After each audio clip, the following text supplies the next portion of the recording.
नमस्कार विद्यार्थी मित्रमैत्रिणींनो, VSMPSC अकॅडमीच्या या लर्निंग प्लॅटफॉर्मवरती तुमचं पुन्हा एकदा स्वागत आहे. येणारी आपली राज्यसेवा पूर्वपरीक्षा 2023साठी आपण इथं सेशनची प्रिपरेशन करत आहोत. स्पेशल सब्जेक्ट आपला तसा जिओग्राफी आहे, पण काही विद्यार्थ्यांच्या डिमांडनुसार आपण इथं हिस्ट्री सेक्शन पण स्टार्ट करत आहोत. लवकरच modern Indian history, medieval history आणि प्राचीन भारत याचे सेशन तुम्हाला मिळून जातील. तर तुमचा जो प्रतिसाद आहे असाच राहू द्या. जास्तीत जास्त विद्यार्थ्यांपर्यंत आपला चॅनल पोहोचवायचा प्रयत्न करा. जे विद्यार्थी सेशन बघतात कमेंट करत चला, काही इम्प्रूव्हमेंट असेल सुचवत चला, लाईक करत चला. चला तर स्टार्ट करूया आपण. राज्यसेवा पूर्वपरीक्षा 2022. राज्यसेवेमध्ये प्राचीन भारत, मध्ययुगीन भारत आणि आधुनिक भारत हे 3 सेक्शन राहतात हिस्ट्रीचे. त्याच्यामध्ये विद्यार्थी प्राचीन भारत आणि मध्ययुगी भारताला थोडंसं कमी महत्त्व देतात. त्याचं रिझन पण मी तुम्हाला सांगते. क्वेश्चनची संख्या कमी असणं, ठीक आहे. पण लक्षात घ्या, तुमचं सीसॅट क्वालिफाईंग झालेलं आहे. GS वरती तुमचा पूर्ण रिझल्ट डिपेंड करतोय. सो तुम्ही या 2 सब्जेक्टला पण थोडंसं लक्ष द्या. एका मार्काने एक्झाम जाते हे आपल्या लक्षात राहिलं पाहिजे. तर आपण इथं प्रिपरेशन घेणारच आहोत आणि 100% शुअर शॉट जे कंटेंट मी तुम्हाला देईन तिथून तुम्हाला क्वेश्चन दिसून येतील.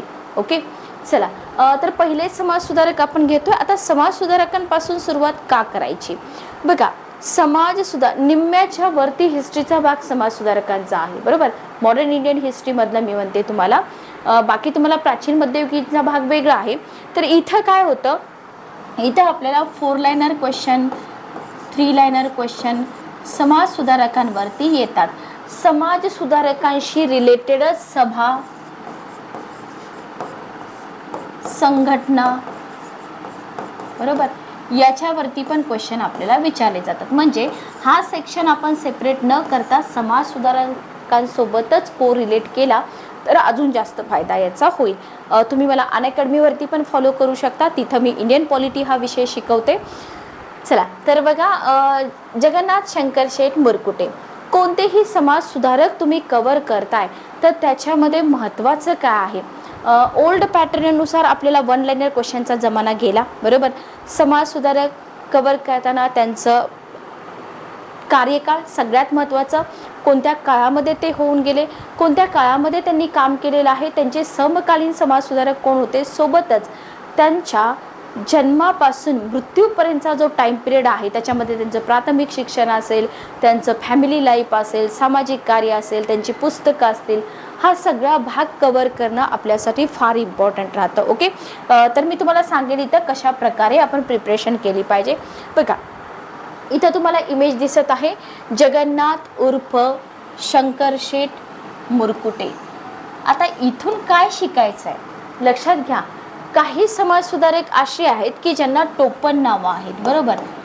टोपण नावं विद्यार्थ्यांना वाटेल की हे काय एवढं इम्पॉर्टंट नाही आहे, मॅडम प्रत्येक गोष्ट सांगतात. एक्झाम्पल मी तुम्हाला देते.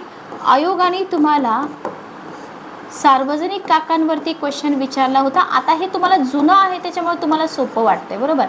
सार्वजनिक काका, ठीक आहे. या नावाने आपल्याला क्वेश्चन विचारला होता. नेक्स्ट इयर आयोगाने गणेश वासुदेव जोशी या नावाने क्वेश्चन विचारला, ठीक आहे.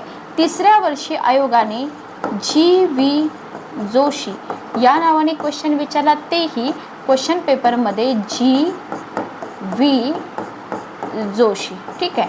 ओके, आता हे त्यावेळेस ह्या गोष्टी विद्यार्थ्यांसाठी थोड्या डिफिकल्टच होत्या. डिफिकल्ट म्हणता येणार नाही याला, कारण का सिली मिस्टेक म्हणतो आपण याला, बरोबर. आपल्याला सवय काय असते, सार्वजनिक काका वाचायची, ठीक आहे. आणि 1 तासामध्ये कंबाईनला हा क्वेश्चन विचारला होता. 1 तासामध्ये या सगळ्या गोष्टी पटापट सुचणं तेवढं सोपं नाही आहे.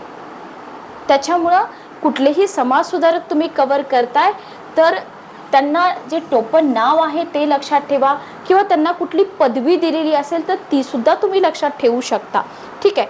तर यांचं नाव आहे जगन्नाथ उर्फ शंकर शेठ मुरकुटे. सरनेम सुद्धा लक्षात ठेवा. जन्म कुठं झालेला आहे, कधी झालेला आहे, मृत्यू कुठं झालेला आहे, आणि त्यांचा जो टाईम पिरियड आहे. फॉर एक्झाम्पल यांचा टाईम पिरियड आहे 1803 पासून 65 पर्यंत, ठीक आहे. हे मराठी शिक्षण तज्ज्ञ उद्योगपती होते. बघा इथून पण तुमचे क्वेश्चन येतात. सेशन समजून घ्या की तुम्हाला कशा पद्धतीनं अभ्यास करायचा आहे. नाना शंकर शेठ आहेत, ठीक आहे. जर आपल्याला विचारलं की XYZ समाजसुधारकांचं कार्य कोणत्या क्षेत्रामध्ये होतं, बरोबर. काही समाजसुधारक आहेत जे विधवा विवाहाशी रिलेटेड कार्य करत होते, काही समाजसुधारक अस्पृश्यतेशी रिलेटेड कार्य करत होते. नाना शंकर शेठ हे शिक्षण तज्ज्ञ होते, उद्योगपती होते, बरीच त्यांनी कामं केलेली आहेत, बरोबर. आता याच्यामध्ये सगळ्यात महत्त्वाचं काम काय होतं, आपण यांना ओळखतो जास्तीत जास्त शिक्षणाशी रिलेटेड काम केलेलं आहे म्हणून, बरोबर. फॉर एक्झाम्पल तुम्हाला जर मी सांगितलं की बाबा डॉक्टर बाबासाहेब आंबेडकरांनी कोणाशी रिलेटेड काम केलं, आपण सांगतो अस्पृश्यता निर्मूलनाशी रिलेटेड काम त्यांनी केलेलं आहे, बरोबर. अशा प्रकारे किंवा महात्मा फुल्यांबद्दल जर तुम्ही बोललात तर आपण डायरेक्टली सांगतो की शिक्षणाशी रिलेटेड पण आहे आणि अस्पृश्यता निर्मूलनाशी रिलेटेड सुद्धा त्यांचं काम आपल्याला दिसून येतं. Okay, clear. तर हे सगळे महत्त्वाचे मुद्दे आहेत. यांच्याबाबत बोलायचं झालं तर मुंबई शहराच्या घडणीमध्ये त्यांचा मोठा वाटा होता. हे सगळं तुम्हाला माहिती आहे. फक्त जे बिगिनर आहेत, बरोबर, फ्रेशर आहेत, त्या लोकांनी फर्स्ट अटेम्प्टमध्ये एक्झाम क्रॅक करण्यासाठी अभ्यास कसा केला पाहिजे हे मी तुम्हाला सांगते. फक्त एक हे कंटेंट तुम्हाला सगळीकडेच मिळणार आहे, बरोबर. पण हे कंटेंट कशा प्रकारे आयोग विचारेल हे तुम्हाला सांगणारे खूप कमी भेटतील. डायरेक्ट तुम्ही पेपरमध्ये बघाल की अरे हे अशा प्रकारे विचारलं जातं, बरोबर. मग तुम्ही याच्यावरती फोकस केलेलाच नसतो आणि मग आपले मार्क जातात. ओके, चला. तर यांच्याबद्दल आपण थोडक्यात इन्फॉर्मेशन बघूया. जीवनकाळ कुठलेही समाजसुधारक कंप्लीट करताय त्यांचा जीवनकाळ बघा. जीवनकाळामध्ये काय लक्षात ठेवायचं असतं की त्यांचा जन्म कुठं झाला, मुंबईमध्ये झाला, बरोबर. बॅकग्राऊंड काय होतं, सोनार व्यापारी आणि सावकारी कुटुंबामध्ये झाला. आता अशा पॉईंट्सवरनं क्वेश्चन पडतात का, पडतात. डॉक्टर बाबासाहेब आंबेडकरांवरती एक क्वेश्चन विचारला होता तुम्हाला, त्यांचे आजोबा काय करत होते, त्यांचे वडील काय करत होते, वगैरे वगैरे, ठीक आहे. ओके, तर सोनार व्यापारी कुटुंबामध्ये त्यांचा जन्म आहे. आता त्यांचे जे पूर्वज होते त्यांच्याप्रमाणे त्यांनी मग व्यापार का नाही केला, का केला का नाही हेही आपल्याला माहीत पाहिजे. तर पूर्वजांप्रमाणे त्यांनी व्यापार केला, बरोबर. प्रामाणिक व्यापारी असल्याची ख्याती पण त्यांनी निर्माण केली, म्हणूनच आपण म्हणतो की ते एक उद्योजक पण होते.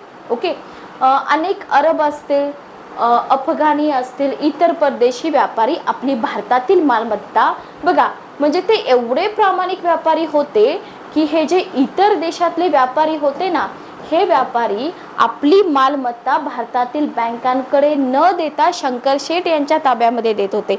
याच्यावरून तुम्ही विचार करा की हे किती प्रामाणिक होते, बरोबर. 19व्या शतकाच्या प्रारंभीच्या काळात मुंबई इलाख्याच्या सार्वजनिक जीवनामध्ये बघा, मुंबई इलाखा आणि एल्फिस्टनचं कार्य आपण निग्लेक्ट करतो. फी.बी. पाटील सरांचं पुस्तक काढा, फी.बी. पाटील. आत्ताच्या एक्झामचा पॅटर्न बघता हलक्यात घेऊ नका कुठलाच विषय. तर इथं मुंबई इलाख्यामध्ये कोणकोणत्या प्रदेशांचा समावेश होत होता, कोण तिथले गव्हर्नर होते का गव्हर्नर जनरल होते, मग त्याच्यामध्ये माउंट स्टुअर्ट एल्फिन्स्टनचं कार्य का आहे, हे सगळं तुम्हाला तिथं व्यवस्थित करायचं आहे, ठीक आहे. तर मुंबई इलाख्याच्या सार्वजनिक जीवनात त्यांनी महत्त्वपूर्ण स्थान प्राप्त केलं होतं आणि या काळामध्ये त्यांना अनेक सामाजिक आणि शैक्षणिक सांस्कृतिक संस्थांच्या माध्यमातून सामाजिक कार्यामध्ये महत्त्वपूर्ण योगदान पण देता आलं होतं, ठीक आहे. म्हणजे बघा, यांचं जे कार्य आहे ना स्पेशली मुंबईशी रिलेटेड आहे असं आपण इथं म्हणू शकतो, ठीक आहे. Okay, clear. चला, हे सगळं जास्त समजावण्यासारखं नाही आहे बरं का, पण मी असं कन्सिडर करते की फ्रेशर विद्यार्थी खूप आहेत आणि त्यांना हे समजलं पाहिजे की अभ्यास कसा केला पाहिजे. आपल्या संपत्तीची खरी गरज बघा, आता हे सेंटेन्स आहे, मॉडरेट टू डिफिकल्ट लेवलचा पेपर पडला, ठीक आहे, तर तुम्हाला विधान दिलं जाऊ शकतं की इन्व्हर्टेड कॉमामध्ये देतात, आपल्या संपत्तीची खरी गरज ही सामान्य माणसाच्या उद्धारासाठी व्हावी या हेतूने त्यांनी लोकसेवेचे व्रत घेऊन सामाजिक सुधारणेच्या पायाभरणीमध्ये महत्त्वपूर्ण योगदान दिलं. वर्णनावरून समाज सुधारक ओळखा. वर्णनावरून समाज सुधारक ओळखा असा एक क्वेश्चन असतो, बरोबर. किंवा हे विचार कोणत्या समाज सुधारकाचे आहेत किंवा हे उद्गार कोणत्या समाज सुधारकांनी काढले असाही क्वेश्चन तुम्हाला विचारला जाऊ शकतो. एक थोर समाजसेवक, शिक्षणप्रेमी आणि आधुनिक मुंबईच्या शिल्पकारांपैकी एक. त्यांची ओळख आहे. जसं आपण आंबेडकर साहेबांना विविध ओळखीने ओळखतो की एक वकील होते, शिक्षण तज्ज्ञ होते, समाजसेवक होते, तसंच नाना शंकर शेटे एक थोर समाजसेवक होते, शिक्षणप्रेमी होते, आधुनिक मुंबईच्या शिल्पकारांपैकी एक होते आणि त्यांचे वडील जे होते ते व्यापारासाठी कुठं आलेले होते, मुंबईमध्ये आलेले होते. ठीक आहे, ओके, क्लिअर. म्हैसूरच्या 1799च्या टिपू इंग्रज युद्धात वडिलांना अमाप पैसा तिथं मिळालेला होता. फॅमिली बॅकग्राऊंडमधला कुठलाही मुद्दा विचारला जाऊ शकतो, त्याच्यामुळे स्किप करू नका. त्यांच्या आईचं नाव लक्षात ठेवा. आई भवानीबाई नानांच्या लहानपणीच वारली होती आणि पुढं नानांनी तिच्या स्मरणार्थ भवानी शंकर मंदिर एक धर्मशाळा गोवालिया तलावाजवळ बांधली. ठीक आहे. त्यांचे वडील 1822 मध्ये वारले. मग तरुण वयामध्ये व्यापाराची सगळी जबाबदारी त्यांच्यावरती पडलेली आपल्याला दिसून येते. Okay, clear. चला नेक्स्ट आपण बघूया. याच्यामध्ये बघा कॉन्सेप्च्युअल डाटा काहीच नाहीये, पण जितकं कॉन्सेप्च्युअल डाटा महत्त्वाचा असतो तितकाच फॅक्च्युअल डाटा सुद्धा महत्त्वाचा असतो. तर नाना शंकर शेट यांनी जवळजवळ अर्धशतकाच्या कालावधीत मुंबईच्या पर्यावरणे महाराष्ट्राच्या सार्वजनिक जीवनाचा, शब्दांवर फोकस करा, महाराष्ट्राच्या सार्वजनिक जीवनाचा, राजकीय चळवळीचा आणि अनेकविध अशा लोककल्याण सुधारणाचा पाया घातला. क्वेश्चन बनतो की महाराष्ट्राच्या सार्वजनिक जीवनाचा, राजकीय चळवळीचा, अनेकविध अशा लोककल्याणकारी सुधारणांचा पाया खालीलपैकी कोणत्या समाजसुधारकाने घातला? ज्यांना लेक्चरची क्वालिटी समजेल तेच विद्यार्थी लेक्चर शेवटपर्यंत बघतील आणि जे विद्यार्थी आयोगाचा पॅटर्न समजून घेत आहेत त्यांनाच लेक्चरचं इम्पॉर्टन्स लक्षात येईल. बरोबर. पोलीस भरती, तलाठी भरती, कंबाईंड राज्यसेवा याच्यामध्ये काय फरक आहे हे जर तुमच्या एकदा लक्षात आलं तर तुम्ही अननेसेसरी लेक्चर बघणार नाहीत, अननेसेसरी कंटेंट तुम्ही कलेक्ट करणार नाहीत. जे तुमच्या एक्झामची लेवल आहे त्याच लेवलला जाऊन तुम्ही अभ्यास करणार. ठीक आहे. त्यांच्यावर सर जमशेटजी जिजीभाईंची छाप पडली होती. यांच्यावरती प्रिव्हियस एक्झाममध्ये क्वेश्चन आलेले आहेत. जसं आपल्याला महात्मा फुल्यांवरती कोणाच्या विचारांची छाप होती विचारलं जातं, तसंच तुम्हाला इथं नाना शंकर शेट यांच्यावरती कोणाची छाप पडली होती असा सुद्धा क्वेश्चन विचारला जाऊ शकतो. ठीक आहे, ओके. बघा, हिंदवासियात शिक्षणाचा प्रसार झाला पाहिजे यासाठी त्यांनी एल्फिस्टनने 1822 मध्ये हैद शाळा व शाळा पुस्तक मंडळ काढली. सिक्वेन्स लावा, क्रम लावा म्हणून क्वेश्चन असतो. बरोबर, क्रम लावा. उदाहरणार्थ तुम्हाला देतील, मी इथं लिहिते किंवा आपण हे थोडं झूम आउट करूया म्हणजे मला लिहिता येईल. बघा, पहिल्यांदा तुम्हाला देतील की बाबा, एक मिनिट बघा, पहिल्यांदा तुम्हाला देतील हैद शाळा शाळा पुस्तक मंडळी. सेकंड तुम्हाला देतील एल्फिस्टन फंड किंवा बॉम्बे नेटिव्ह एज्युकेशन सोसायटी. मग इथं तुम्हाला हे 1824ची स्थापना आहे, याची 1822ची स्थापना आहे किंवा जोड्या लावामध्ये पण दिलं जाऊ शकतं. तर सांगण्याचा हेतू काय माझा की हे कंटेंट तुम्हाला कितीतरी फॉर्मॅटमध्ये विचारलं जाऊ शकतं. फिल इन द ब्लँक्समध्ये विचारतील, जोड्या लावामध्ये विचारतील, क्रम लावामध्ये सुद्धा विचारलं जाऊ शकतं. ठीक आहे. तर हे एल्फिस्टनने हैद शाळा आणि शाळा पुस्तक मंडळी काढली होते. त्याचे आधारस्तंभ कोण होते? नानाच होते. बरोबर. तुम्हाला काय देतील की नानांनी काढली होती, असे पण एरर टाकले जाऊ शकतात, पण हे चुकीचं आहे. ही पहिली शैक्षणिक संस्था स का छत्रे यांच्यावरती आयोगाचा क्वेश्चन आहे. ठीक आहे. यांच्या साह्याने स्थापली. पुढे हिचे 1824 बॉम्बे नेटिव्ह एज्युकेशन सोसायटीमध्ये रूपांतर झाले. नाव बदललं लक्षात ठेवा. डेटमध्ये कन्फ्युजन होतं जेव्हा संस्थांच्या संघटनांची नावं बदलली जातात. समजा तुम्हाला एक्झाममध्ये बॉम्बे नेटिव्ह एज्युकेशन सोसायटीची डेट 1822 दिली तर कन्फ्युजन करून घेऊ नका. तो क्वेश्चन हॅशटॅग होईल असं नाही, कारण आयोगाने काय केलेलं असेल, हैद शाळा शाळा पुस्तक मंडळीची डेट दिली असेल, कारण का त्याचंच पुढं नाव बदलून बॉम्बे नेटिव्ह एज्युकेशन सोसायटी झाली. बरोबर.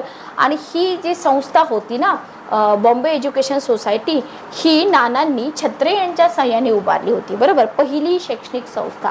लक्षात आलं? क्लिअर. एल्फिस्टनच्या नंतर उच्च शिक्षणाच्या सोयीसाठी